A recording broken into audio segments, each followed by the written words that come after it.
Hi, my name is D'Artagnan Kilgore, and I am an exercise science major at Idaho State University.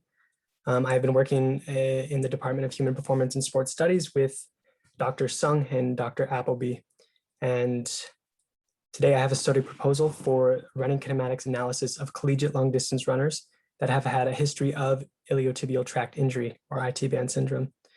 So IT band syndrome is an overuse injury, and it's caused by friction created from the IT band moving repeatedly over the lateral epicondyle of the femur.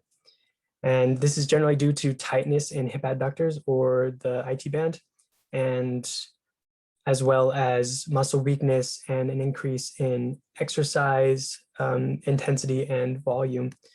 And this is one of the leading causes of lateral knee pain in runners. And so there are a few risk factors associated with IT band syndrome. Some of these are hip adduction, internal rotation of the knee, rear foot eversion, and all of these can be evaluated using a 2D motion capture system.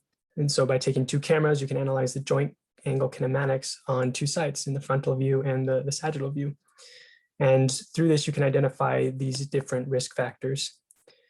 And so the purpose of this study is to evaluate the runner's lower limb kinematics of those runners that have had IT band syndrome. And so it's hypothesized that runners with a history of IT band syndrome will exhibit more risk factors than those without a history of IT band syndrome.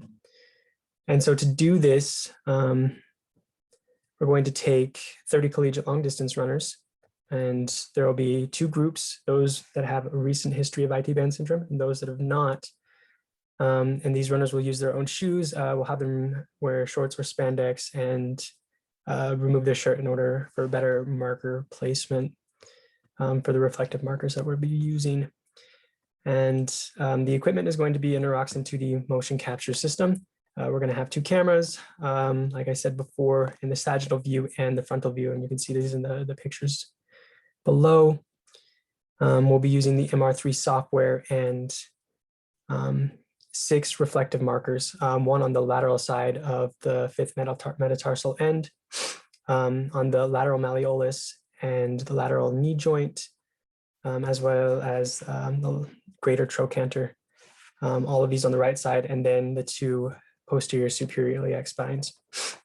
And so the runners will be running on a treadmill for approximately 30 minutes. We're going to have them do a 7-mile warm-up, 7-minute warm-up, a 3 minutes, I keep saying mile, 3 minutes at about a tempo pace, so a little bit faster pace, 7 minutes, again, at a comfortable pace, and then 3 minutes at an even faster pace than before, 7 minutes comfortable again, and then 3 minutes again at an even faster pace than before.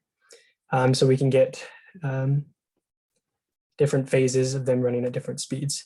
And so we're going to analyze the risk factors, analyze for the risk factors at these different phases.